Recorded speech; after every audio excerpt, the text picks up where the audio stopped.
기도하겠습니다. 빛으로 찬양대 힘찬 찬양 감사합니다. 이 시간 우리 가족사랑 주일로 모여서 우리 하나님의 말씀을 듣습니다. 우리 어르신부터 우리 어린 자녀들까지 우리 하나님 말씀 앞으로 나아갑시다. 오늘 주실 말씀의 본문은 신약성경 에베소서 4장 29절. 자, 가능하면 성경을 직접 찾으시고요. 제가 받들어 읽을 때 하나님의 말씀으로 받으시길 바랍니다. 에베소서 4장 29절입니다. 무릇 더러운 말은 너희 입 밖에도 내지 말고 오직 덕을 세우는 데 소용되는 대로 선한 말을 하여 듣는 자들에게 은혜를 끼치게 하라. 아멘. 오늘 말씀의 제목을 저와 함께 선포할까요? 참된 영광, 아름다운 언어. 여러분, 올해 우리 교회의 목표를 생활 영성으로 잡았습니다. 생활 영성에서 빼놓을 수 없는 게 바로 언어, 말의 문제입니다. 우리의 언어, 우리의 말에는 하나님의 영광이 나타나야 합니다. 하나님의 영광이 나타나지 않는 말은 참으로 하나님께서 기뻐하지 않으십니다. 여러분, 말은요, 그가 어떤 사람인가를 분명히 보여주는 것입니다. 그 사람이 말하는 걸 보면 그가 누군가를 알 수 있다는 얘기죠. 선하고 아름다운 사람은 말도 선하고 아름답습니다. 자, 영상으로 보십시오. 두 종류의 대화가 나오는데요. 자, 이 두 가지 중에 어떤 것이 선하고 아름다운 말일까요? 알아맞혀 보세요. 지금 이 퀴즈에 알아맞추는 분은 3일간 금식할 수 있는 상을 드리겠습니다. 자, 1번 말하는 사람에서 말의 내용으로 그리고 듣는 사람으로. 2번 듣는 사람에게서 말의 내용으로 그리고 말하는 사람. 선하고 아름다운 말은 1번, 2번. 정답은 2번입니다. 잘 보세요. 1번과 2번의 차이가 뭐죠? 1번은 출발점이 말하는 사람이에요. 2번은 출발점이 듣는 사람이에요. 1번은 이것입니다. 말하는 사람, 즉 나로부터 출발합니다. 내가 이런 말을 당신에게 하니 듣는 사람, 당신은 잘 들으시오. 우리가 흔히 하는 말 있죠. 내 말 좀 들어. 그렇죠? 그런데 2번은 정반대예요. 출발점이 말하는 사람이 아니고 듣는 사람이에요. 즉 당신에게서 출발해요. 말을 듣고 있는 당신이 정말 듣고 싶은 내용을 내가 말하겠다는 겁니다. 여러분은 평소에 언어 생활이 1번입니까? 2번입니까? 여러분, 선하고 아름다운 말은 내가 하고 싶은 말을 쏟아내는 게 아니에요. 선하고 아름다운 말은 상대방이 정말 듣고 싶은 말을 해주는 겁니다. 오늘 본문의 말씀 보시죠. 자, 에베소서 4장 19절 우리 다 함께 읽을 텐데요. 이 말씀 속엔 두 종류의 말이 나와요. 찾아보세요. 다 같이 에베소서 4장 29절 우리 성경을 직접 보셔도 좋고요. 함께 읽겠습니다. 시작. 무릇 더러운 말은 너희 입 밖에도 내지 말고 오직 덕을 세우는데 소용되는 대로 선한 말을 하여 듣는 자들에게 은혜를 끼치게 하라. 아멘. 네, 영상에 잘 나왔죠. 자, 이 말씀 속에 두 종류의 말이 나옵니다. 어떤 말과 어떤 말이죠? 예, 우리 방송실에 친절하신 분들이 빨간색으로 표현해 주셨죠. 더러운 말과 선한 말. 두 종류의 말이 나옵니다. 자, 먼저 악하고 더러운 말이 무엇인가를 한번 보도록 하죠. 여러분, 인간의 생각은 죄로 오염되어 있어요. 그러므로 내 생각이 떠오르는 대로 말하면 죄가 터져나가는 거예요. 생각이 떠오르는 대로 함부로 말하는 건 더러운 죄를 끼얹는 것과 같아요. 여러분, 우리가 아는 것 중에 가장 더럽다 할 때 느껴지는 한 단어의 글자가 뭐죠? 매일 가장 소중하게 배설하는 한 글자 똥. 여러분, 우리가요 더러운 말을 쏟아내는 것은 더러운 똥을 쏟아내는 거랑 똑같아요. 무서운 일이죠. 놀라운 일이죠. 자, 오늘 본문 앞쪽에 보세요. 에베소서 4장 29절에 보면, 자, 같이 읽어보죠. 무릇, 시작. 무릇 더러운 말은 너희 입 밖에도 내지 말고. 제가 볼 때 여러분의 입술, 여러분의 입은 고귀하고 아름답습니다. 고귀하고 아름다운 입에서 더러운 말이 나가면 돼요, 안 돼요? 안 되지요. 자, 그렇다면 더러운 말이 뭘까요? 더러운 말은 원래 뜻이 자기 중심적인 말을 말해요. 난 무조건 옳아, 당신은 틀렸어. 이런 교만한 말은 악하고 더러운 말이에요. 그게 옳은 말이라 할지라도 악한 말이에요. 자, 영상으로 우리 같이 한번 읽어보도록 하죠. 시작. 옳은 말도 자기 중심적인 말은 악하고 더러운 말이다. 아멘. 우리가 착각하거든요. 난 옳은 말 했거든. 내가 하는 말은 옳아. 그러므로 선한 말이야. 천만의 말씀이에요. 아무리 옳은 말이라고 해도 자기 중심적인 말은 악하고 더러운 말이에요. 왜 그럴까요? 자기 중심적이란 말의 뜻은 교만하다는 뜻이에요. 나는 옳다. 나는 잘났다. 당신은 틀렸다. 당신은 못났다. 이 교만에서 나오는 말은 악하고 더러운 말이에요. 여러분, 사람이 험한 말로도 상처를 받지만 더 많이 상처받는 건 옳은 말로 상처받아요. 던지는 옳은 말 때문에 상대방 평생 상처로 인하여 고통받습니다. 여러분, 잠언 12장 18절 말씀 우리 같이 읽어볼까요? 이런 분 안 계시죠? 다 같이 시작. 칼로 찌름같이 함부로 말하는 자가 있거니와. 여러분, 옳은 말이 때로 찌르는 말이 될 때가 많아요. 빗으로 찌르듯이 칼로 찌름처럼 함부로 말하는 자가 있대요. 이 말이 옳아도 이 말은 악하고 더러운 말입니다. 여러분, 이런 말이 있어요. 우리 다 함께 앞을 보시고 한번 고백할까요? 진짜 언어 장애가 뭔가를 한번 읽어봅시다. 시작.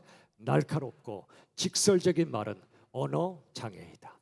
여러분, 지금 수어 통역을 해주고 계신데 제가 배웠어요. 우리 농인분들은 실은 장애자가 아니에요. 이분들은 말씀을 못하시는 분들이 아니라 말씀하시는 방식이 다를 뿐이에요. 성대로 말하는 사람이 있고 수어로 말하는 사람이 있을 뿐이에요. 그렇다면 진짜 언어 장애가 뭘까요? 다시 보세요. 날카롭고 직설적인 말이 그게 언어 장애예요. 누군가를 찔러요. 수어로 찌르는 경우는 별로 없어요. 제가 가끔 그래요. 혹시 부부싸움 하거나 집안에서 싸울 때는 수어를 배워서 수어로 싸우시라고. 훨씬 부드러워지지 않을까요? 수어보다 훨씬 더 날카로운 말로 싸우니까 상처를 주고 받는 거예요. 진짜 언어 장애는 날카롭고 거칠게 말하는 겁니다. 그렇게 말하는 습관이 들어있는 분은 그게 장애자라는 걸 기억하십시오. 왜 그렇지요? 날카롭고 직설적이고 거친 말은요, 영혼을 아프게 하고 영혼을 파괴하는 말이기 때문에 그게 악하고 더러운 말이에요. 여러분, 죄를 지은 사람이 있어요. 그 사람과 대화할 때 여러분 어떤 자세로 대화하십니까? 어쩌다 죄를 지었나? 이 나쁜 사람아, 왜 그랬니? 저주의 말을 퍼붓습니까? 그런데 예수 믿는 사람은 그렇게 하지 않습니다.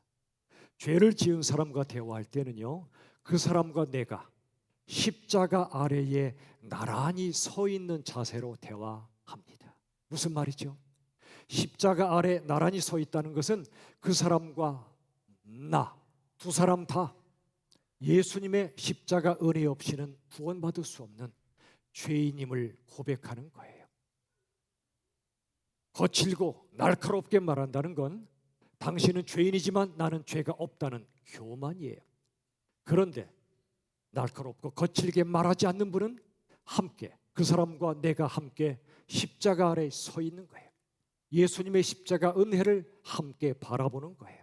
날카로운 정죄자의 자세가 아니라 그를 위해 기도하는 중보자의 자세가 되는 겁니다. 십자가의 주님을 바라보는 그 자세로 죄인과 대화하십시오. 십자가 아래 나란히 서서 십자가 주님을 바라보는 자세, 이건 침묵의 자세입니다. 함부로 그 사람을 향하여 날선 말을 쏟아내지 않고 침묵합니다. 예수님이 십자가에서 그리하셨듯이. 여러분, 예수님은요, 예수님을 십자가에 못 박는 죄인들을 향해 그들을 비난하는 말을 쏟아내지 않으셨습니다. 묵묵히 털을 깎는 자 앞에 선 순한 양처럼 입을 다무시고 묵묵히 십자가를 지셨어요. 그리고 그들의 죄를 대신하여 죽으셨어요. 침묵은 곧 사랑입니다. 그래서 두 번째 필요한 것이 바로 선하고 아름다운 침묵입니다. 오늘 본문 보세요. 에베소서 4장 29절. 자, 같이 읽어보죠. 상반절만 시작. 무릇 더러운 말은 너희 입 밖에도 내지 말고. 자, 입 밖에도 내지 말고 두 글자로 침묵입니다. 여러분, 우리의 입이 더러워지는 이유가 뭐냐면 마음이 더럽기 때문에 그래요. 마태복음 12장 34절 같이 읽어보죠. 다 같이 시작. 마음에 가득한 것을 입으로 말함이라. 여러분, 우리 입은요 엑스레이와 똑같아요. 병원에 가면 엑스레이가 있죠. 우리 폐와 내장을 환하게 찍어주죠. 우리의 입은 엑스레이와 같아요. 속에 있는 것들을 다 드러내 보여주기 때문에 그래요. 우리 마음속엔 교만, 욕심, 미움, 거짓, 그 외에도 수많은 죄들이 살고 있어요. 그러므로 말이 많아지면 내 마음속에 죄가 튀어나올 가능성도 높아져요. 반대로 말이 적어지면 죄가 튀어나올 가능성이 적어져요. 그러므로 말이 많은 게 좋아요? 말이 적은 게 좋아요? 적은 게 좋아요. 여러분, 말은요 간단 명료하게 하십시오. 길게 하면 누구도 듣기 싫어요. 여러분, 말이 많아질수록 내 속에 뭐가 튀어나간다고요? 죄가 튀어나와요. 자, 영상으로 우리 같이 한번 읽어보죠. 다 같이 시작. 말은 진실하게 하되 모든 진실을 말하진 말라. 여러분, 말에 거짓이 있으면 안 돼요. 죽더라도 진실하십시오.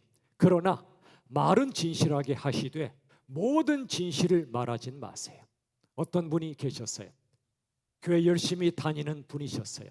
이분이 또 다른 분에게 전화를 하셨어요. 이렇게 말했어요. 나 진실하거든, 나 정직하거든, 나는 내 속에 있는 모든 말을 다 하는 사람이야 하고 상대방에게 아쉬웠던 거, 속상했던 거, 미웠던 거 다 쏟아냈어요. 무려 2시간 동안. 그리고 말하기를 나는 뒤끝이 없는 사람이라고 말했어요. 여러분, 뒤끝이 없으면 앞끝도 없어야죠. 여러분, 내 마음속에 떠오르는 생각, 머릿속에 떠오르는 생각, 그게 내가 보기에 진실처럼 느껴져도 그 모든 진실을 말하지 마십시오. 왜냐? 진실엔 두 종류가 있어요. 의미 있는 진실이 있고 의미 없는 진실이 있어요. 의미 있는 진실은 말해야 하지만 의미 없는 진실은 차라리 침묵하세요. 또 사람을 살리는 진실이 있고 사람을 죽이는 진실이 있어요. 사람을 살리는 진실은 말해야 하지만 사람을 죽이는 진실은 입을 닫아야 합니다. 여호수아서에 나오는 여인 라합이라고 있죠. 그가 어느 날 2 사람의 정탐꾼을 집에 숨겨줬습니다. 그런데 이 정탐꾼을 찾아서 죽이려 드는 사람들이 찾아왔어요. 그 사람에게 라합이 진실을 말하지 않습니다. 2 사람 여기 있어, 잡아가시오 라는 진실을 말하지 않습니다. 왜죠? 정탐꾼들의 생명을 살리기 위함이었습니다. 여러분, 기억하십시오. 내가 하는 말이 아무리 진실이라 해도 함부로 말하면 안 됩니다. 이 진실이 정말 의미가 있는 진실인가, 사람을 살리는 진실인가를 생각하십시오. 의미 없는 진실이거나 사람을 죽이는 진실이라면 침묵하십시오. 여러분, 침묵은요 이처럼 다른 사람을 살리기도 하지만 우리 자신을 살리기도 해요. 여러분, 독수리가 두루미를 잡아먹지요. 어떻게 잡아먹냐면 두루미가 소리를 낼 때 그 소리를 듣고 두루미 위치를 추적해서 가서 잡아먹어요.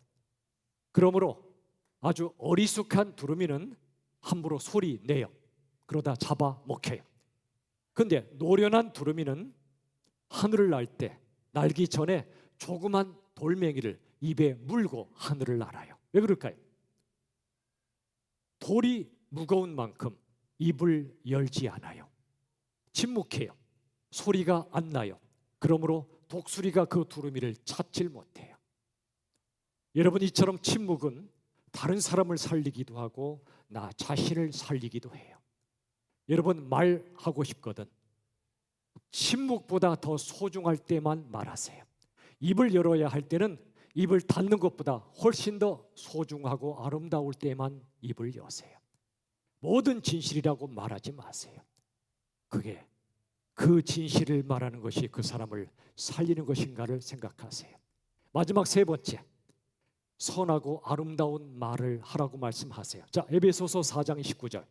오늘 본문의 말씀 하반절을 같이 읽겠습니다. 시작. 선한 말을 하여 듣는 자들에게 은혜를 끼치게 하라. 아멘.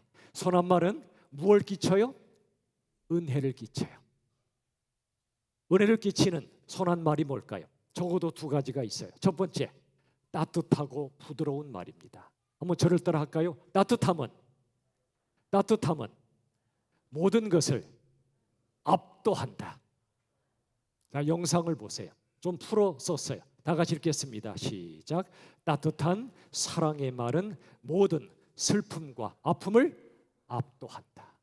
우리 인생 슬플 때가 많아요. 사랑하는 사람이 떠날 때 얼마나 슬프고 아파요. 인생 모든 슬픔과 아픔을 압도하는 게 있어요. 그게 바로 따뜻한 사랑의 말이에요. 요즘 세상을 보면 안타까운 게 많죠. 인생이 힘든 때가 많다 보니 말들이 세져요. 말이 거칠어지고 날카로워져요. 그게 언어 장애라 말씀드렸죠.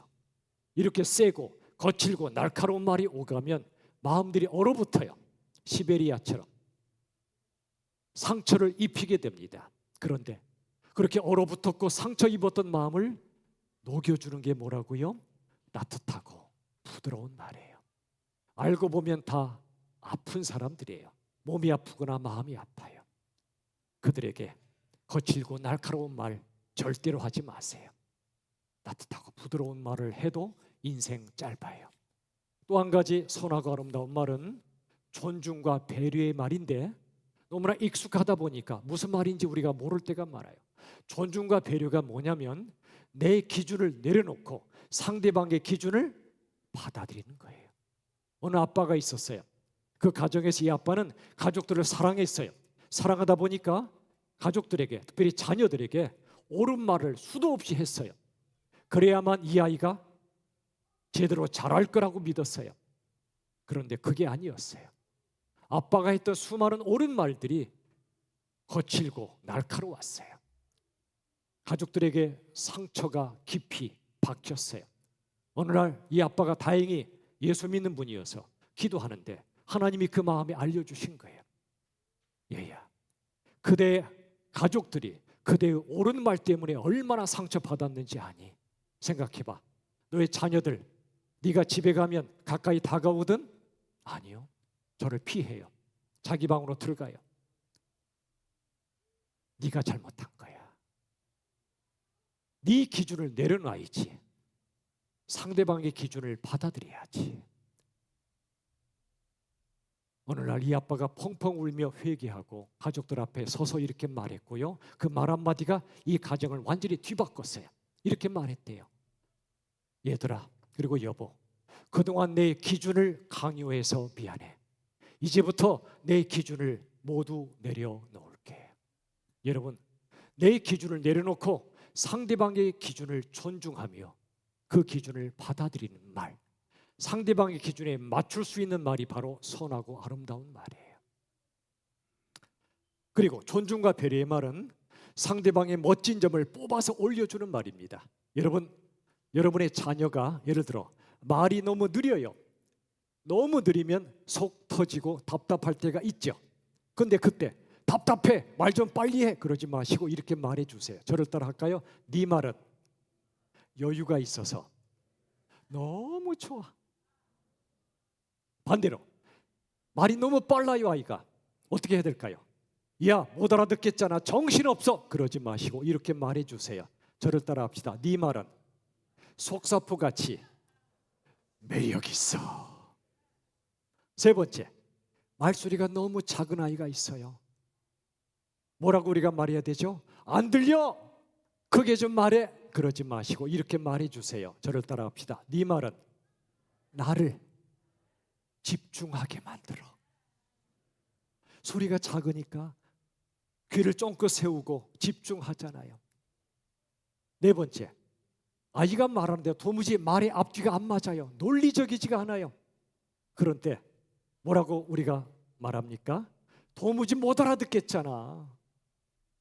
그렇게 말하지 마시고 이렇게 말해 주세요. 저를 따라 합시다. 네 말은 나의 상상력을 자극해. 무슨 말인지 아시겠지요? 저도 그런 분들 자주 봐요. 도무지 주어가 없고 목적어가 없어요. 짜증나요. 누가 했다는 거야? 누구한테 했다는 거야? 그런데 그게 아니더라고요. 주어를 빼놓고 얘기해 준 덕분에 그 사람에게 묻게 되죠. 누가 그랬어? 목적어를 빼고 얘기하니까 누구한테 그런 거야? 대화가 이루어지잖아요. 저도 그걸 깨닫고 나서야 회개하고 제 언어 방식이 달라지기 시작했어요. 도무지 논리가 안 맞고 앞뒤가 안 맞는 말을 할 때 못 알아듣겠어, 그러지 마시고 그대의 말은 나의 무엇을 자극해? 상상력을 자극해. 그리고 대화를 촉진해 주는 거예요. 여러분, 이거예요. 선하고 아름다운 말이란 은혜를 끼치는 말이에요. 상대방의 말과 모든 게 마음에 안 들어도 은혜를 끼친다는 것은 상대방의 멋진 점을 뽑아 올려주는 그런 말이에요. 선하고 아름답다는 건 내 기준을 내려놓고 상대방의 기준을 받아들이는 거고요. 선하고 아름답다는 건 상대방 속에 부족한 점이 많아도 멋진 점을 뽑아서 올려주는 그런 말, 이게 은혜를 끼치는 말이며 선하고 아름다운 말입니다. 말씀을 맺을게요. 사랑하는 여러분, 모든 것은 말하는 대로 돼요. 운전하다 보면 핸들을 돌리는 대로 차가 가듯이 내 말을 돌리는 대로 인생이 가요. 창세기 1장 1절 3절에 보면 태초에 하나님이 천지를 창조하셨는데 하나님이 이르시되 말씀하셨는데 빛이 있으라 하시니 빛이 있었어요. 빛이 있으라, 최초의 말, 최초의 말씀이었어요. 그대로 되었어요. 하나님의 말씀에는 모든 걸 창조하는 능력이 있어요. 마찬가지로 우리의 말에도 무언가를 만들어내는 능력이 있어요. 미움의 말을 하면 미움이 생기고 사랑의 말을 하면 사랑이 생겨요.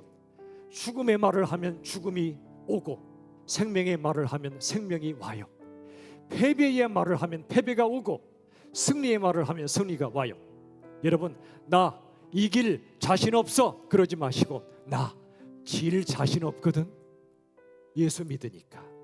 요한일서 5장 4절의 말씀처럼 세상을 이기는 승리가 이거야.